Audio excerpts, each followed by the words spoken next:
gente com engenho.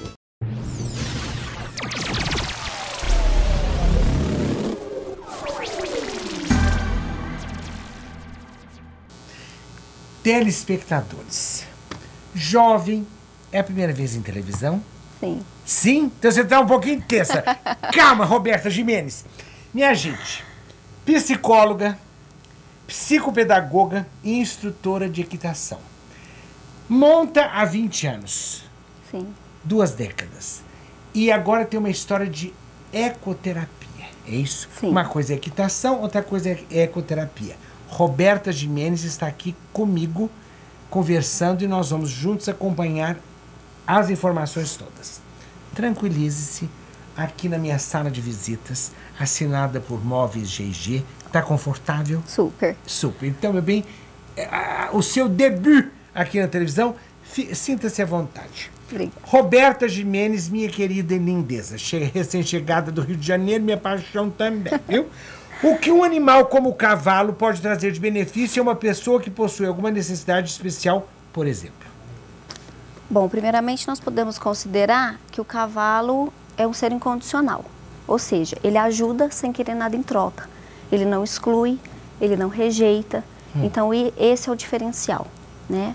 Na parte física, podemos dizer que ele tem um movimento diferenciado, que é o chamado movimento tridimensional. Então, à medida que ele caminha, ele faz acontece um deslocamento para cima, para baixo, para frente, para trás e para os lados.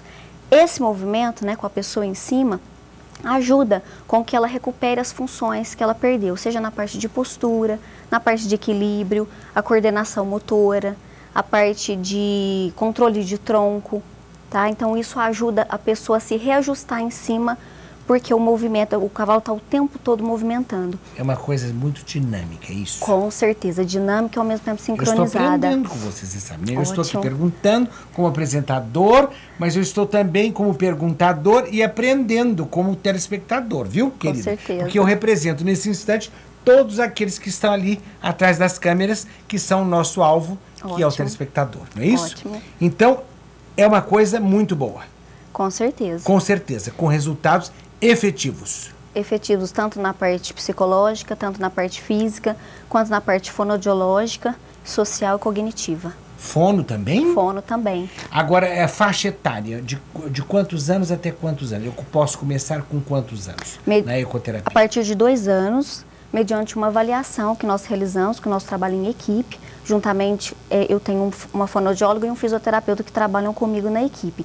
Então, nós desenvolvemos uma entrevista com os pais, né, e depois nós vamos avaliar esse praticante para poder traçar o planejamento de sessão, para ver qual profissional que ele vai estar precisando no momento da sessão. Então, né, a partir dos 2 anos de idade. Isso. Até... Não tem idade. Depende das avaliações. Isso. O trabalho da ecoterapia é voltado somente para pessoas que possuem necessidades especiais, sim ou não? E quais as indicações? Não é somente voltado, né? Hoje a gente fala assim, a ecoterapia é um trabalho muito amplo, que visa trabalhar o indivíduo de forma global. Então aquela pessoa que está estressada, ou uma pessoa ansiosa, ou que de repente busca um relaxamento, uma melhor qualidade de vida, é muito benéfico. Até porque o contato com o cavalo é muito prazeroso. Estar em contato com esse animal é excelente. Tipo? O contato, né? A questão do vínculo, né? A chegada, porque assim, no momento da sessão não é só o montar. A gente cuida, a pessoa cuida desse animal, a pessoa trata desse animal, ela encilha, né? Para depois ela montar. Então faz parte de todo o processo. Mesmo sendo um animal irracional, existe uma interatividade interessante, é isso? Com certeza. Pelo seu porte e ao mesmo tempo por ser dócil, a pessoa acaba estabelecendo essa questão da autoconfiança, da autoestima, a sensação de poder e a sensação de liberdade. Interessante isso. A gente ouve falar muito, mas agora com a sua própria voz aqui do meu lado, contando tudo aquilo que a gente acompanhava. Roberta Gimenez, é interessante pensar que a ecoterapia também é indicada para crianças com dificuldades de aprendizagem e que benefícios seriam esses? Como é que é essa história? Então, vamos dizer assim, aquela criança que tem dificuldade em concentrar em sala de aula, em estar em 4 paredes, né? Vamos dizer assim. A gente Os hiperativos. Isso. Muito. Déficit de atenção em geral, né? A questão da agitação, a dificuldade em memorização. Nós vamos utilizar o cavalo para ajudar. Em que sentido? Nós vamos adaptar várias atividades, seja na parte de leitura, de escrita, a questão da criatividade, do raciocínio, porque ela não vai só para montar, ela tem uma série de atividades para fazer que exige da concentração, do raciocínio, da memorização dela. Vamos dizer assim, a criança que vai fazer, de repente, um percurso com os obstáculos, porque eu tenho muitas crianças com necessidades especiais que já estão na fase esportiva, né? Então, ela precisa dominar o cavalo, ela precisa estar vendo aonde que ela vai levar ele, às vezes onde que ela vai estar parando ele, né? Conduzindo o ritmo, se é trote, se é galope. Ela vai ter que decorar o percurso que ela tem que fazer, né? Então, assim, é uma série de estímulos ao mesmo tempo, que ao mesmo tempo exige e ao mesmo tempo é prazeroso. Então, mas aí eu tenho que te perguntar. Perguntar não vai ofender. Pode perguntar. Enquanto apresentador, eu sou alguém portador de necessidade especial. Eu não fico assim mais vulnerável em cima do animal e posso cair, por exemplo? Sim, mas acontece que nós estamos numa equipe totalmente preparada. Se de repente o paciente não possui controle de tronco ou é inseguro, né? O profissional, no caso o fisioterapeuta, vai montar. Responsabilidade. Com certeza. Com certeza. Por isso, Gininho, que a gente fala assim, eu falo da experiência que eu tenho, né, de 20 anos com essa vivência que eu tenho, né, é muito importante, porque a gente que está lidando com a ecoterapia, a gente tem que ter um conhecimento do animal. Né? Por quê? Porque não basta você simplesmente fazer o curso, vou começar a trabalhar com ecoterapia. É muito sério. Porque a gente, que mesmo ali na hora que tem o conhecimento, a gente tem que ficar assim, o tempo todo atento a cada comportamento que o cavalo estabelece. Então, por isso que é muito sério, é muita responsabilidade. Então, assim, a gente... Eu me coloco no seu lugar. Eu agora sou Roberta Gimenez. Pra eu tentar imaginar, eu me tornei amazona, estou vestido a caráter, amazona, e sou Roberta Gimenez. Eu morreria de responsabilidades, do meu Brasil. É muita responsabilidade, não é? Porque normalmente trata-se com pessoas deficientes, não é isso? A maioria. É a parte de terapia, tratamento, como se diz, ecoterapia. Isso. Por isso que, assim, em todo o meu trabalho, eu seleciono os cavalos ideais para a prática, eu mesma treino e treino os profissionais que trabalham comigo. Então, a gente entra em um treinamento intensivo. Bem, você chega a que horas nesse Aras? Eu chego 7h15. 7h15, todos os dias? Todos os dias. E segunda a sexta, quando não a gente faz as reposições no sábado. E eu chego no sábado? Por 7h15 também. Bem, então realmente você acorda bem cedo. Com certeza. Sim. E a coisa pode ir até às 18, como é que é? No horário de verão até 7, 8, 7h30. E muita gente? Bastante, graças a Deus. Cada caso, um caso. Sim. É outra responsabilidade. Maria, João, João, José, Josefina. Nossa, bem, cada caso é um caso. Cada caso é um caso, cada cavalo é um cavalo, vamos dizer assim. Isso, a gente também seleciona também para o tudo praticante. Muito bem, tem que ser muito harmônico, né? Muito, muito. E eu posso dizer assim que hoje, né, com o fisioterapeuta e a fono, a gente estabelece uma equipe bastante sincronizada, então isso que é bacana. Exato. Bem aqui, como funciona o atendimento para uma pessoa que deseja exercer esta prática e qual a idade? Como eu havia falado, né, a gente tem uma equipe. É claro que não em todos os casos a equipe vai estar toda junta, né? Por exemplo, tem casos com dificuldade de aprendizagem que somente eu atendo. Então vai depender muito do caso, né, da segurança, do comprometimento de cada um. Então depende muito. Então isso tudo tem que ser avaliado. Sem contar que nos casos mais graves a gente tem que ter uma indicação médica. Claro. Com certeza. Claro. Tem a história do neurologista. Não é isso? Normalmente um neuro. Seria um neurologista. É isso? Aham. Nossa Senhora, que responsabilidade. Roberta, acalmou já? Calmei. Televisão é uma coisa que assusta um pouco. Aquelas câmeras ali, vamos jogá-las todas fora. Aí não vamos ao ar, meu Deus. Roberta Gimenez, sei que você tem um projeto social. Adote um praticante na ecoterapia. Como funciona este seu projeto? Então, é um projeto onde empresas, quanto pessoas físicas, podem colaborar ajudando a pagar o tratamento de pessoas que não possuem condições financeiras para pagar o atendimento. E podemos dizer que são pessoas com baixa renda, né, que vêm acompanhadas de comprometimento físico, psicológico, né, emocional. Então, assim, são pessoas que necessitam de atendimento, mas não possuem condições para pagar, né, esse atendimento. Então, as empresas ajudam dessa forma. Entendi. Né? Ou bem, e com relação aos resultados, conte, é claro, sem nomes, evidentemente, o que aconteceu, algum resultado super, hiper, mega positivo? Olha, eu vejo que os casos mais graves, vamos dizer assim, fisicamente falando, acho que no geral, emocionalmente falando, é muito interessante porque só a gente que está dentro da equipe para sentir. A pessoa chega de um jeito e ela vai embora de um outro completamente diferente.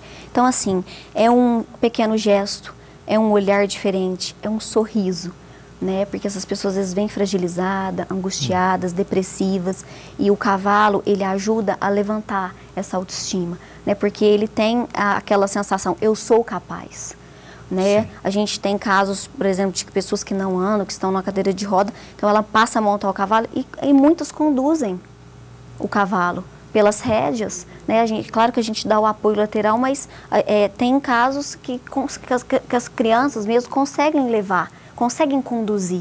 Então isso é muito gratificante, né? E muitas vezes esse cadeirante, ele consegue olhar o mundo, né, numa dinâmica, vamos dizer assim, de baixo para cima. E no cavalo não, é o contrário, ela olha, né, o mundo de cima para baixo. Então, isso é muito interessante. Eu acho que você, pelo que me é dado a entender até nesse instante da entrevista, tem muito a ver com autoestima, é isso? Com certeza. Então, elevamos, existe um upgrade na autoestima, então fica tudo maravilhoso. Ou seja, com certeza. Eu estou me sentindo mais importante, eu estou me sentindo mais revigorado ou revigorada. Então, eu com autoestima mais elevada, eu me torno uma pessoa mais feliz e de mais fácil convívio com os meus, com os meus problemas e tudo mais, não é isso? Com certeza, porque se você for pensar, estar em cima de um cavalo não é nada fácil. Pelo movimento que ele faz, já por montei, ser alto. Complicado, então. tô fora. Acho complicado. Já montei muito, já caí. Já meti com a cara em muito chão por aí afora. Então, já. Época de molecada, em Fazenda Santana, etc. Já participei disso. Bem, agora o assunto hipismo. Me conte como surgiu o desejo em trabalhar com cavalos, já que você tem uma experiência de 2 décadas de hipismo. Dininha, é interessante pensar, porque na minha infância, na minha casa todo mundo sempre adorou, né? Daniela fez hipismo muito tempo, meu pai sempre foi fanático. Mas eu, quando criança, eu tinha muito medo de cavalo. Eu achava lindo, mas eu tinha pavor. Eu era muito insegura, eu era muito medrosa. Então, eu fui aproximando do cavalo aos poucos, porque meu pai também não tinha paciência. Eu tinha vontade de montar, mas ele não deixava, porque eu aprontava maior berreiro, né? Eu tinha o desejo, mas eu tinha o medo, né? E aí, aos poucos, eu fui conquistando tanto a minha confiança quanto a do meu pai. Porque eu passei, ele me ajudava a andar na fazenda, mas ele falava, eu não vou te pôr no esporte. Porque eu pedia, porque a Daniela estava no esporte e eu queria de todo jeito também fazer. E ele falava, não, eu não, como se diz, eu não vai virar nada. E aí eu comecei a andar na fazenda. Eu lembro que a minha mãe me puxava dentro do curral, num curralzinho pequeno. E eu, aos poucos, fui me adaptando e fui vencendo os desafios. Então eu falo que eu fiz uma ecoterapia, mas o meu único terapeuta era o cavalo, né? E aí eu comecei a saltar, comecei a fazer prova e eu ganhava bastante prova, assim. Foi uma mudança muito grande na minha vida e eu falo que o cavalo me trouxe para o mundo, porque ele me ajudou na minha timidez, na minha insegurança, né? Hoje eu falo que eu sou outra pessoa. E aí eu comecei a montar e aí nesse meio tempo a Daniela parou, eu comecei a pegar um outro cavalo, né? Que é o Cochise, né? Você está emocionada, fique tranquila, você está em casa. Eu estou emocionada porque é um cavalo que marcou demais a minha vida. Pois é. Ele não está mais aqui, eu perdi ele o ano passado. E eu falo que foram lembranças, foram muitas alegrias que eu pude ter ao lado dele, que lembranças jamais que serão esquecidas. Então, com ele foi assim, eu falo que ele foi um amigo, um filho, um companheiro e um grande parceiro. Porque eu pude participar de provas por todo o Brasil, inclusive eu falo assim que eu agradeço muito a Deus por ter tido o privilégio de ser a dona dele, né? Primeiramente a Deus, e em segundo lugar o meu pai. Meu pai me ajudou demais, meu pai sempre me apoiou, ele passou a acreditar na gente, né? E ele sempre foi muito rígido, ele não aceitava o segundo lugar, meu pai, né? Mas foi uma pessoa que me apoiou muito e me deu todas as oportunidades e eu acho que eu soube abraçar todas. Rubinho, o cavalo veio a falecer do quê? Dininha, é uma longa história. Ele ficou doente, de uma doença muito grave, recuperou, foi assim uma coisa, assim, eu falo que foi um milagre de Deus mesmo. Pois não. E depois de um ano da doença, a gente não sabe as causas da morte, né? Eu fiquei sabendo assim, não quis trazer, né, para saber o que tinha acontecido, porque ele não, a princípio, fisicamente, né, externamente falando, ele estava super bem. Mas eu não sei internamente, porque ele tinha tomado uma série de medicações. Então, eu não sei se foi parada, né, respiratória, a gente não sabe. Só sei que foi um animal que marcou muito a minha vida. Entendi. Né? Mas hoje estamos firmes na ecoterapia. Com certeza. Ajudando o próximo, pensando no próximo. E estamos no www.ecoterapiafranca.com.br, não é isso? Sim. Bem, passou o tempo. Obrigada. Tranquilo. Acalmou, tranquila. Calmei. Beijo. Obrigada. Satisfação. Abraços em todos da família que eu quero tanto sim. bem e você sabe há tantos anos. Sim. Na sequência, vocês vão ficar com lição de vida e encerramos o programa desta semana.